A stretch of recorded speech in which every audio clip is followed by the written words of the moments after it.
What if the answer to your money struggle has been sitting in front of you the whole time, hidden in pages you already trust but never applied in this way? What if the Bible is not only a book about prayer, peace and purpose, but also a clear map for building wealth that lasts when the world shakes? Think about that for a second. While people panic over inflation, layoffs, recessions and broken systems, there are still principles that do not collapse.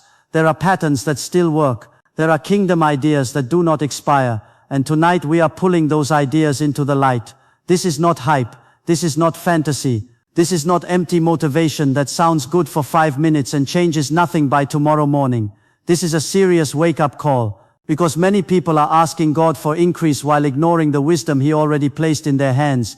Stay with me, because what you are about to hear could shift how you see work, money, purpose and opportunity forever. And do not click away, because the fourth business is so simple that many people overlook it, yet it may be sitting right in front of you already. If you have ever felt stuck, behind, tired of barely getting by, or confused about why effort has not turned into overflow, then this message is for you. Listen closely. One idea, one move, one act of obedience can change the next 10 years of your life. Most people look at the Bible and see comfort for the soul, strength for hard days, and hope for eternity. And yes, it is all of that. But many never stop long enough to notice that it also carries patterns for stewardship, multiplication, planning, discipline, sowing, harvest, ownership, and increase. It does not just teach you how to survive spiritually, it shows you how to move wisely in the real world. That matters, because a lot of believers love God deeply, pray sincerely, worship faithfully, and still remain trapped financially, not because heaven has forgotten them. Not because blessing is impossible, but because faith without action keeps people in circles. Prayer matters, worship matters, trust matters, but there is also a time to build, a time to organize, a time to move, and a time to apply what has already been revealed. Lasting wealth does not grow outside God's ways, it grows through them. That is why this message is so important. We are not talking about trends that rise and fall with the latest app, the latest craze, or the latest market wave. We are talking about timeless business paths, rooted in principles that have outlived kings, empires, crises and economies. And when you build on principles instead of panic, you stop chasing money like prey, and start building something with weight, something with structure, something with legacy.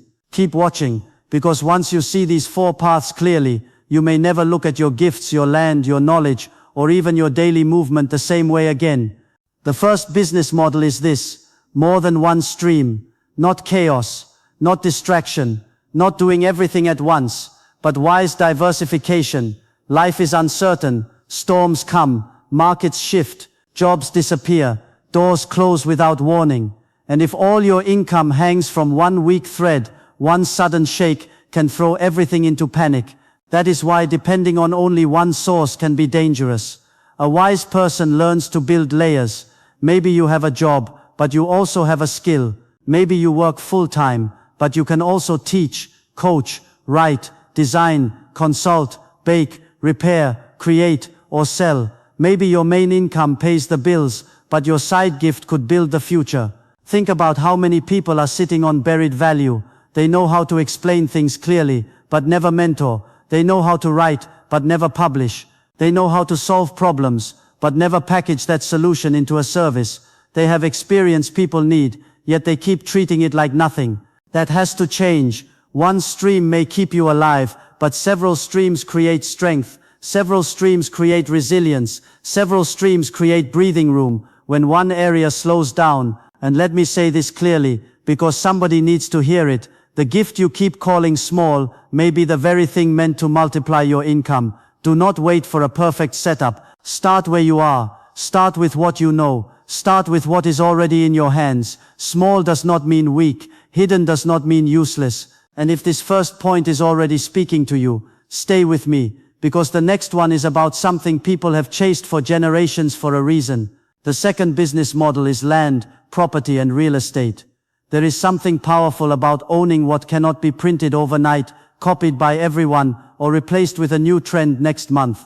Land has always carried weight. It speaks of inheritance. It speaks of stability. It speaks of legacy. It is fixed. it is limited. And because it is limited, it carries lasting value. People spend money on things that fade fast. Cars age, gadgets break, cash loses value, trends die, but land remains, property remains, space remains. Even when cities change and nations shift, people still need places to live, places to grow, places to gather, places to build. That is why this path has such enduring strength. And no, this is not only for rich people with huge capital and perfect timing. This is about starting where you can. A small plot, a simple rental, a modest unit, a piece of farmland, a tiny beginning with a long vision. That is enough to begin. So many people think real estate is only about luxury and status. But in truth, it is about patience, stewardship and long-term thinking. It is about building something your children can remember, something your family can stand on, something that outlives your current paycheck.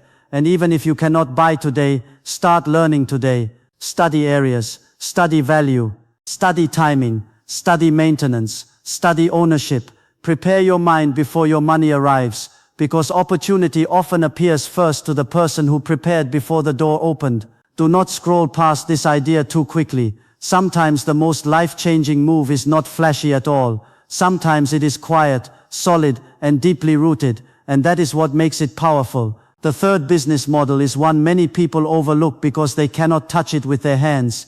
It is wisdom, knowledge, insight, experience and understanding. In simple words, it is what you know and what you have lived through. This kind of wealth is powerful because it can be turned into value again and again. Knowledge does not rust. Experience does not expire the way gadgets do. Insight can travel into books, courses, mentoring, consulting, coaching, speaking, training, digital products, workshops, communities, and programs.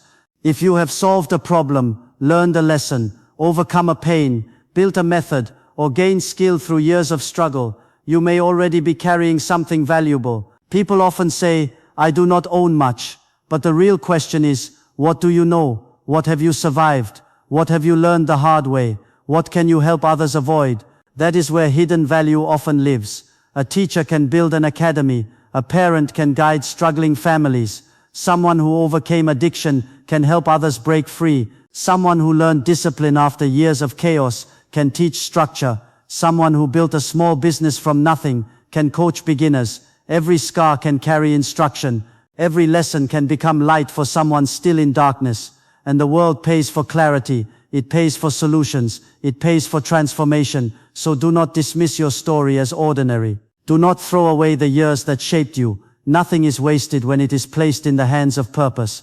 Learn more. Grow more. Sharpen your understanding. Because the more value you carry, the more value you can release. And listen carefully. This is not about sounding smart. It is about becoming useful. People remember usefulness. People invest in answers. People respond when your experience helps them move forward. Now let's talk about the fourth business model. And do not underestimate it because it sounds ordinary at first. It is transportation, movement, and the economy of access. This one is deeper than most people realize. Movement creates connection. Movement creates delivery. Movement creates reach. Movement creates opportunity. The world runs on motion. Goods move. People move. Ideas move. Services move. Help moves. News moves. Need moves. And where there is movement, there is often money. A vehicle is not only a tool for going from home to work, it can become an income channel. To solo, one not only a tool for going from home to work. A car can become a ride service, a delivery business, a mobile service unit, a transport solution for people in need, or a way to bring products directly to customers. A bike can be used for local delivery. A truck can move goods. Even simple movement can open a door. And let's go beyond vehicles for a moment. Movement also means carrying what you have to where it is needed. It means refusing stagnation. It means not sitting still while waiting for life to happen to you. Some people have gifts, products, services and ideas, but nothing grows because nothing moves. They are parked, they are delayed, they are frozen by fear, comfort or doubt. But movement multiplies possibility. When you go, you see more. When you move, you meet more. When you carry value outward, access opens. So look again at what is already near you. That thing you call ordinary may be a seed. That resource parked in your driveway, that route you travel every day, that network you can reach, that distance you can cover, may be connected to increase in a way you have never considered before. And if you are still here, do not miss this next part, because knowing the 4 business paths is not enough if you keep the wrong habits alive. Before anyone runs off excited to start building, there is a hard truth that must be faced. These business paths can be strong, but they can still be sabotaged from the inside. And many times the greatest threat is not outside competition, bad markets, or lack of opportunity. It is inner disorder, it is poor stewardship, it is habits that quietly drain strength before growth ever has a chance to mature. The first danger is uncontrolled debt. Debt can become more than numbers on paper. It can become pressure on your mind, fear in your decisions, and urgency that destroys wisdom. When debt grows wild, people stop thinking clearly. They become reactive instead of steady. They make short choices with long consequences. They lose peace. They lose focus. They start choosing survival over strategy. Now be honest with yourself. If you are carrying debt, this is not a message of shame. It is a call to confront reality. Cut what is unnecessary. Simplify where you can. Renegotiate when possible. Ask for wisdom. Make a plan. Get serious. Because it is hard to build something stable while carrying chains you refuse to address. And let me add this, because it matters, not all debt looks dramatic. Sometimes it hides in small monthly habits, easy comforts, and purchases that keep stealing tomorrow's strength for today's pleasure. Freedom often begins with honesty. You do not have to fix everything in one night, but you do have to face it. And if this part feels sharp, stay with it. Growth does not begin with denial. It begins with truth. The next blocker is just as dangerous, and almost everyone has battled it at some point, even the people who look productive on the outside. The second danger is laziness and lack of discipline. And laziness is not always obvious. Sometimes it does not look like sleeping all day or doing nothing at all. Sometimes it wears better clothes. Sometimes it looks like overthinking, endless planning, constant talking, fear of getting it wrong, waiting for the perfect setup, or hiding behind perfection. But the result is the same. Nothing moves, nothing grows, nothing gets built. Ideas remain ideas, dreams remain dreams, callings remain unopened packages on the shelf. This is where many people lose years. They keep saying, I will start soon. They keep waiting for confidence, waiting for more money, waiting for perfect timing, waiting for a sign so loud they cannot ignore it. But in many cases the next step is already clear. Start small if you must, but start, put the product out, make the call, record the lesson, offer the service, post the listing, learn the skill, open the notebook, register the business, build the page. The beginning may look messy, that is fine. Messy movement beats polished delay. Discipline is not glamorous, but it builds what emotion cannot sustain. A lot of people want harvest, but do not want routine. They want breakthrough, but resist structure. They want increase, but avoid consistency. Yet consistency is often where multiplication hides. One small move repeated faithfully can do more than one giant burst followed by weeks of silence. So stop worshipping perfect conditions. Stop waiting to feel ready. Read this line with your whole chest. Action creates momentum, and momentum often creates clarity. If you keep moving, the path becomes easier to see. And there is another danger that can destroy growth even after success starts, which is why this next point matters more than people think. The third danger is a wrong motive. This one is serious because motive shapes everything. Two people can build the same business, offer the same service, and make the same amount of money, yet one is being shaped by purpose, while the other is being hollowed out by pride. Why do you want wealth? Why do you want success? Why do you want overflow? Sit with that question, because if the answer is only ego, image, comparison, applause, revenge, or the need to prove yourself, then even if money comes, peace may not come with it. If the drive behind your business is pride, it will twist your decisions. If your hunger is only to outshine others, you will burn yourself trying to be seen. But when your motive is service, legacy, generosity, impact, family, freedom and kingdom purpose, the whole structure changes. Then money becomes a tool, not a master. Then business becomes an altar of service, not a monument to self. Then success can actually hold meaning. So check your heart before you chase bigger numbers.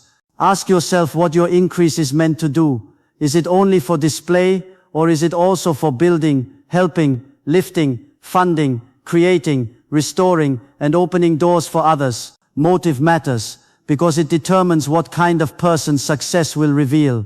Money can amplify what is already inside you. If there is wisdom, it can increase impact. If there is chaos, it can increase damage. So deal with the heart now, before more responsibility arrives.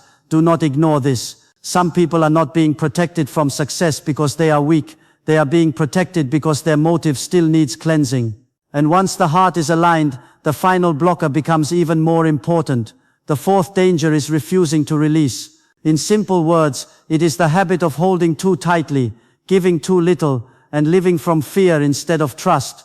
Many people want increase, but they clutch everything so hard that nothing can flow through their hands. Generosity is not just about money leaving you. It is about what kind of heart you are building while you grow. A fearful heart hoards. A trusting heart knows that provision is not limited to what is already visible.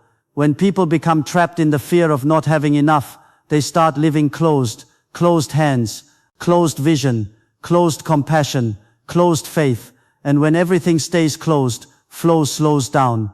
Now this does not mean reckless giving, empty emotional spending, or ignoring wisdom. It means learning to live open before God, open toward people, open toward purpose. Support what is good, help where you can, feed someone, lift someone, back something that carries life.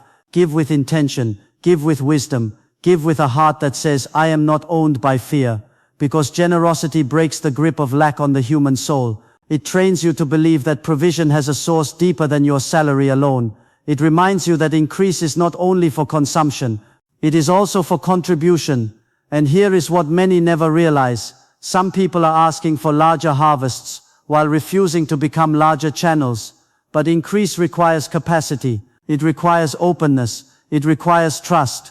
If all you do is collect, protect, and shrink, your world may become safe, but it may also become small. And you are not called to build small on the inside. There is one final shift we need to make now, because knowing the paths and avoiding the blockers still leaves one question hanging in the air.